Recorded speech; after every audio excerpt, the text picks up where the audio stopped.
Shabbat Shalom à tous et à toutes. Aujourd'hui, lecture de Shemot, dit aussi Exode.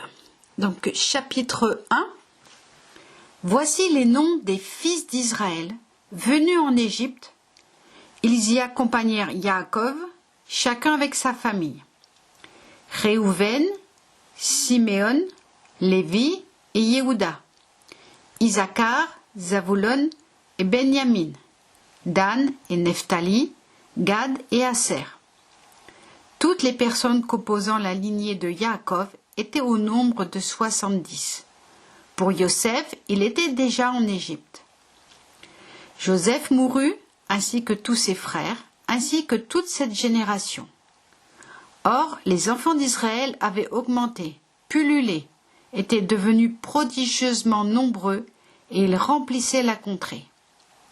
Un roi nouveau s'éleva sur l'Égypte, lequel n'avait point connu Yosef.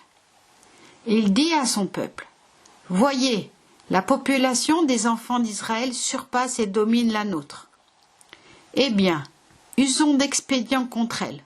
Autrement, elle s'accroîtra encore, et alors survienne une guerre, et pourrait se joindre à nos ennemis, nous combattre et sortir de la province. » Et l'on imposa à ce peuple des officiers de corvée pour l'accabler de labeur. Et il bâtit pour Pharaon des villes d'approvisionnement, Pithom et Ramsès. Mais plus on l'opprimait, plus sa population grossissait et débordait. Et ils conçurent de l'aversion pour les enfants d'Israël. Les Égyptiens accablèrent les enfants d'Israël de rude besogne. Il leur rendit la vie amère par des travaux pénibles sur l'argile et la brique, par des corvées rurales, outre les autres labeurs qu'ils leur imposèrent tyranniquement. Le roi d'Égypte s'adressa aux sages-femmes pour les Hébreux, qui se nommaient l'une Shifra, l'autre Poua. Et il dit, « Lorsque vous accoucherez les femmes hébreux, vous examinerez les attributs du sexe. Si c'est un garçon, faites-le périr.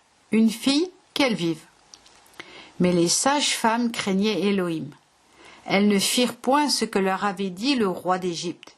Elles laissèrent vivre les garçons. Le roi d'Égypte demanda les sages-femmes et leur dit, « Pourquoi avez-vous agi ainsi? Avez-vous laissé vivre les garçons ?» Les sages-femmes répondirent à Pharaon, « C'est que les femmes des Hébreux ne sont pas comme celles des Égyptiens.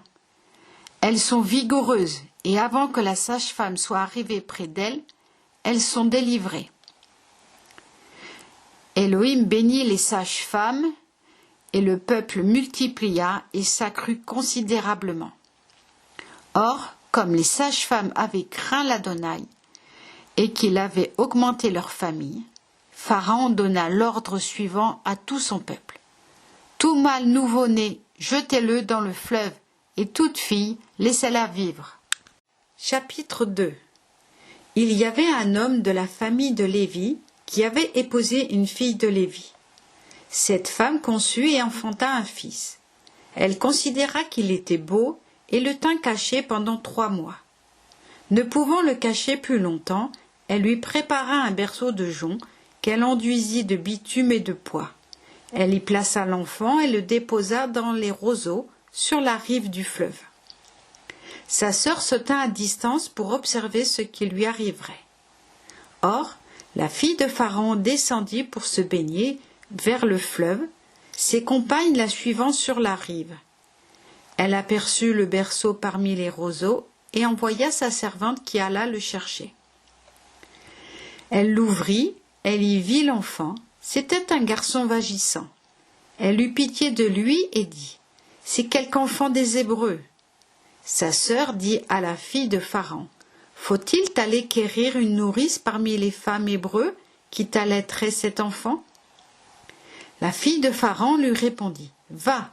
Et la jeune fille alla quérir la mère de l'enfant. La fille de Pharaon dit à celle-ci, « Emporte cet enfant et allaite-le-moi, je t'en donnerai le salaire. » Cette femme prit l'enfant et l'allaita. L'enfant devenu grand, elle le remit à la fille de Pharaon, et il devint son fils.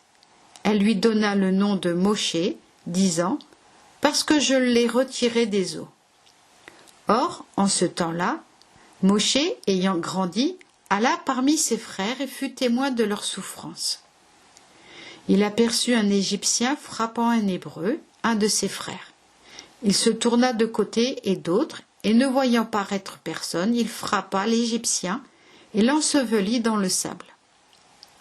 Étant sorti le jour suivant, il remarqua 2 Hébreux qui se querellaient, et il dit au coupable : « Pourquoi frappes-tu ton prochain ?» L'autre répondit : « Qui t'a fait notre Seigneur et notre juge ? Voudrais-tu me tuer comme tu as tué l'Égyptien ?» Moshe prit peur et se dit : « En vérité, la chose est connue. » Pharaon fut instruit de ce fait et voulut faire mourir Moshe. Celui-ci s'enfuit de devant Pharaon et s'arrêta dans le pays de Madian, où il s'assit près d'un puits. Le prêtre de Madian avait 7 filles. Elles vinrent puiser là et emplirent les auges pour abreuver les brebis de leur père. Les pâtres survinrent et les repoussèrent. Moshe se leva, prit leur défense et abreuva leur bétail. Elles retournèrent chez Réouel, leur père, qui leur dit : « Pourquoi rentrez-vous si tôt aujourd'hui ?» Elles répondirent : « Un certain Égyptien nous a défendus contre les pâtres.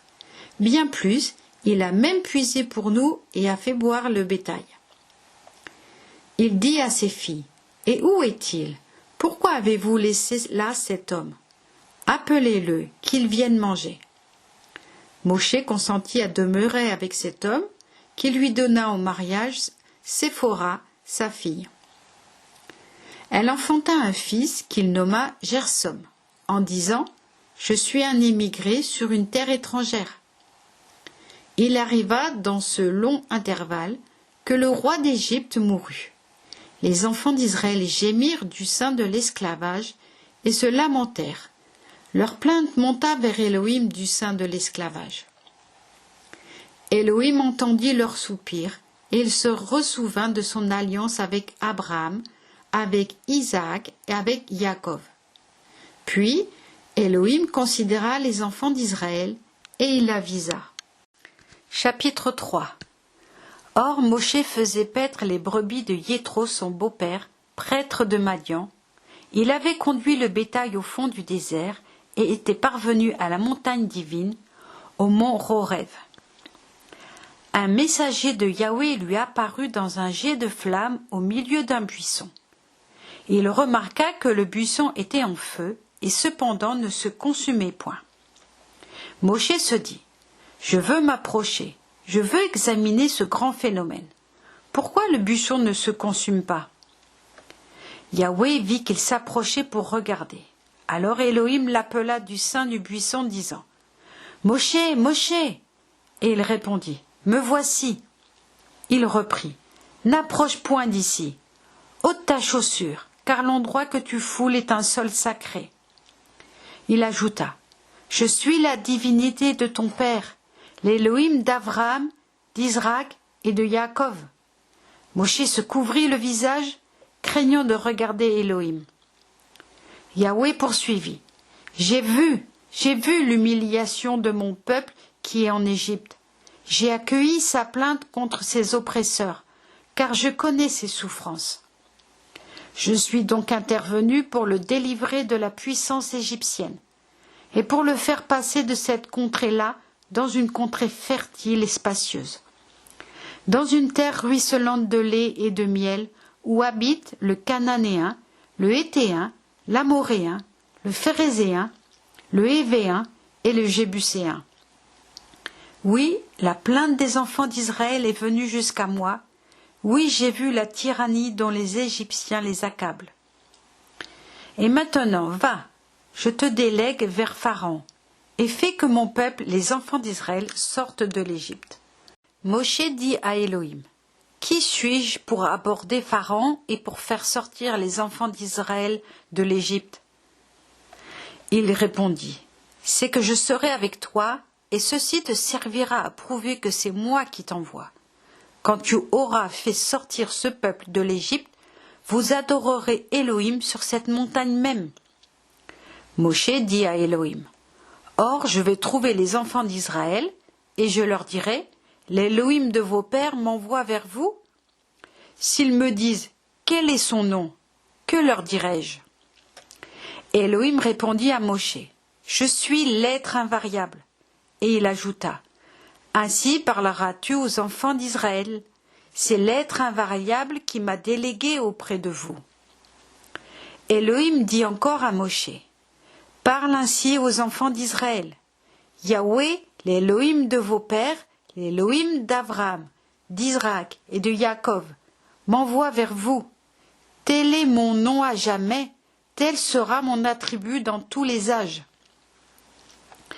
Va rassembler les anciens d'Israël et dis-leur, Yahweh, Élohim de vos pères, Élohim d'Abraham, d'Isaac et de Jacob, m'est apparu en disant, j'ai fixé mon attention sur vous et sur ce qu'on vous a fait en Égypte.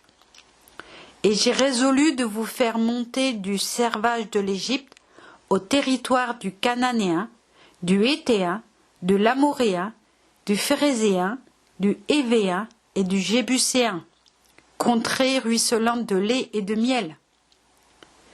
Et ils écouteront ta voix, alors tu iras avec les anciens d'Israël trouver le roi d'Égypte, et vous lui direz, Yahweh, l'Élohim des Hébreux, s'est manifesté à nous. Et maintenant nous voudrions aller à 3 journées de chemin dans le désert, sacrifier à Yahweh, notre Élohim, Élohim-nous. Or, je sais que le roi d'Égypte ne vous laissera point partir, pas même en présence d'une puissance supérieure. Mais j'étendrai ma main et je terrasserai l'Égypte par tous les prodiges que j'accomplirai dans son sein, alors seulement on vous laissera partir. Et j'inspirerai aux Égyptiens de la bienveillance pour ce peuple, si bien que lorsque vous partirez, vous ne partirez point les mains vides. Chaque femme demandera à sa voisine, à l'habitante de sa maison, des vases d'argent, des vases d'or, des parures. Vous en couvrirez vos fils et vos filles, et vous dépouillerez l'Égypte. Chapitre 4. Moshe prit la parole et dit, mais certes, ils ne me croiront pas, et ils n'écouteront pas ma voix, parce qu'ils diront, Yahweh ne t'est point apparu. Élohim lui dit, qu'as-tu là à la main? Il répondit, une verge. Il reprit, jette-la à terre. Et il la jeta à terre, et elle devint un serpent. Moshe s'enfuit à cette vue. Élohim dit à Moshe, avance la main et saisis sa queue. Il avança la main et le saisit, et il redevint verge dans sa main. Ceci leur prouvera qu'il s'est révélé à toi, Yahweh, l'Élohim de leur père, l'Élohim d'Abraham, d'Isaac et de Jacob. Élohim lui dit encore, mets ta main dans ton sein. Il mit sa main dans son sein, l'en retira, et voici qu'elle était lépreuse, blanche comme la neige. Il reprit, replace ta main dans ton sein. Il remit sa main dans son sein, puis il l'en retira, et voici qu'elle avait repris sa carnation. Eh bien, s'ils n'ont pas croyance en toi, s'ils sont sourds à la voix du premier prodige, ils devront céder à la voix du dernier. Que s'ils restent incrédules en présence de ces 2 prodiges, et s'ils n'écoutent pas ta voix, tu prendras des eaux du fleuve, et tu les répandras à terre. Et ces eaux que tu auras prises du fleuve deviendront du sang sur la terre. Moshe dit à Yahweh, de grâce Élohim, je ne suis habile à parler ni depuis hier, ni depuis avant-hier, ni depuis que tu parles à ton serviteur, car j'ai la bouche pesante et la langue embarrassée. Yahweh lui répondit, qui a donné une bouche à l'homme? Qui le fait muet ou sourd, clairvoyant ou aveugle, si ce n'est moi, Yahweh? Va donc, je seconderai ta parole, et je t'inspirerai ce que tu devras dire. Il reprit, de grâce Élohim, donne cette mission à quelque autre. Le courroux de Yahweh s'alluma contre Moshe, et il dit, eh bien, c'est Aaron ton frère, le Lévite, que je désigne. Oui, c'est lui qui parlera. déjà même il s'avance à ta rencontre et à ta vue. Il se réjouira dans son cœur. Tu lui parleras et tu transmettras les paroles à sa bouche. Pour moi, j'assisterai ta bouche et la sienne, et je vous apprendrai ce que vous aurez à faire. Lui, il parlera pour toi au peuple, de sorte qu'il sera pour toi un organe, et tu seras pour lui un Elohim. Cette même verge, tu l'auras à la main, car c'est par elle que tu opéreras les miracles. Là-dessus, Moshe s'en retourna chez Yéthro, son beau-père, et lui dit « Je voudrais partir, retourner près de mes frères qui sont en Égypte, afin de voir s'ils vivent encore. » Yéthro répondit à Moshe « Va en paix. » Yahweh dit à Moshe en Madian « Va, retourne en Égypte. Tous ceux-là sont morts qui en voulaient à ta vie. » Moshe emmena sa femme et ses enfants, les plaça sur un âne et reprit le chemin du pays d'Égypte. Moshe tenait la verge divine à la main. Yahweh dit à Moshe « Maintenant que tu te disposes à rentrer en Égypte, sache que tous les miracles dont je t'aurai chargé, tu les accompliras devant Pharaon, mais moi je laisserai s'endurcir son cœur, et il ne renverra point le peuple. Alors tu diras à Pharaon, ainsi parle Yahweh, Israël est le premier-né de mes fils. Or je t'avais dit, laisse partir mon fils pour qu'il me serve, et tu as refusé de le laisser partir. Eh bien, moi, je ferai mourir ton premier-né. Pendant ce voyage, il s'arrêta dans une hôtellerie. Elohim l'aborda et voulut le faire mourir. Séphora saisit un caillou, retrancha l'excroissance de son fils et la jeta à ses pieds en disant « Est-ce donc par le sang que tu es uni à moi ?» Elohim le laissa en repos. Elle dit alors « Oui, tu m'es uni par le sang, grâce à la circoncision. » Yahweh dit à Aaron « Va au-devant de Moshe dans le désert. » Il y alla, il le rencontra sur la montagne et l'embrassa. Moshe fit part à Aaron de toutes les paroles dont Yahweh l'avait chargé et de tous les prodiges qu'il lui avait donné mission d'accomplir. Alors Moshe et Aaron partirent et assemblèrent tous les anciens des enfants d'Israël. Et Aaron dit toutes les paroles que Yahweh avait adressées à Moshe, et il opéra les prodiges à la vue du peuple. Et le peuple y eut foi, ils comprirent que Yahweh s'était souvenu des enfants d'Israël, qu'il avait considéré leur misère, et ils courbèrent la tête et se prosternèrent. Chapitre 5. Puis Moshe et Aaron vinrent trouver Pharaon et lui dirent « Ainsi a parlé Yahweh, Elohim d'Israël. Laisse partir mon peuple, pour qu'il célèbre mon culte dans le désert. » Pharaon répondit « Qui est Yahweh, dont je dois écouter la parole en laissant partir Israël? Je ne connais point Yahweh, et certes, je ne renverrai point Israël. » Ils reprirent « L'Élohim des Hébreux s'est manifesté à nous. Nous voudrions donc aller à 3 journées de chemin dans le désert et sacrifier à Yahweh, Elohenu, notre Elohim, de peur qu'il ne sévisse sur nous par la peste ou par le glaive. » Le roi d'Égypte leur dit « Pourquoi, Moshe et Aaron, débauchez-vous le peuple de ses travaux? Allez à vos affaires. » Pharaon ajouta « Vraiment, cette population est nombreuse à présent dans le pays, et vous leur feriez interrompre leur corvée ?» Et Pharaon donna ce jour même aux commissaires du peuple et à ses surveillants l'ordre suivant. Vous ne fournirez plus désormais de la paille au peuple pour la préparation des briques. Comme précédemment, ils iront eux-mêmes faire leur provision de paille. Du reste, la quantité de briques qu'ils faisaient précédemment, imposez-la leur encore. N'en rabattez rien, car ils sont désœuvrés. Voilà pourquoi ils profèrent ces clameurs. Allons sacrifier à Elohenu, notre Elohim. Qu'il y ait donc surcharge de travail pour eux, et qu'ils y soient astreints, et qu'on n'ait pas égard à des propos mensongers. Les commissaires du peuple et ses surveillants sortirent et parlèrent ainsi au peuple.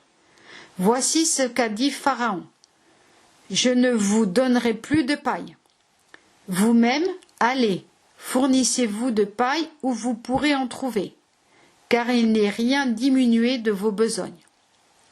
Et le peuple se répandit par tout le pays d'Égypte pour ramasser du chaume en guise de paille.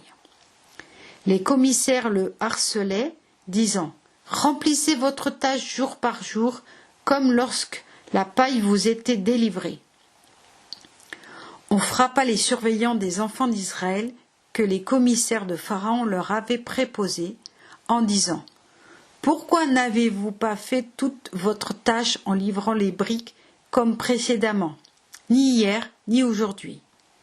Les surveillants des enfants d'Israël vinrent se plaindre à Pharaon en ces termes. « Pourquoi traites-tu ainsi tes serviteurs? La paille, il n'en est pas fournie à tes serviteurs. Et pourtant, on nous dit, faites des briques.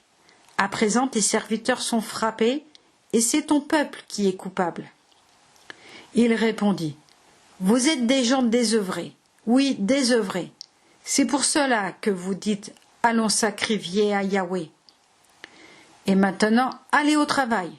La paille ne vous sera point donnée, et vous fournirez la même quantité de briques. » Les surveillants des enfants d'Israël les traitèrent avec rigueur en disant « Vous ne ferez pas moins de briques que précédemment jour par jour. » Or, ils avaient rencontré Moshe et Aaron debout devant eux, comme ils sortaient de chez Pharaon. Et il leur avait dit « Que Yahweh vous regarde et vous juge, vous qui nous avez mis en mauvaise odeur auprès de Pharaon et de ses serviteurs. Vous qui avez mis le glaive dans leurs mains pour nous faire périr. » Moshe retourna vers Elohim et dit « Adonai, pourquoi as-tu rendu ce peuple misérable?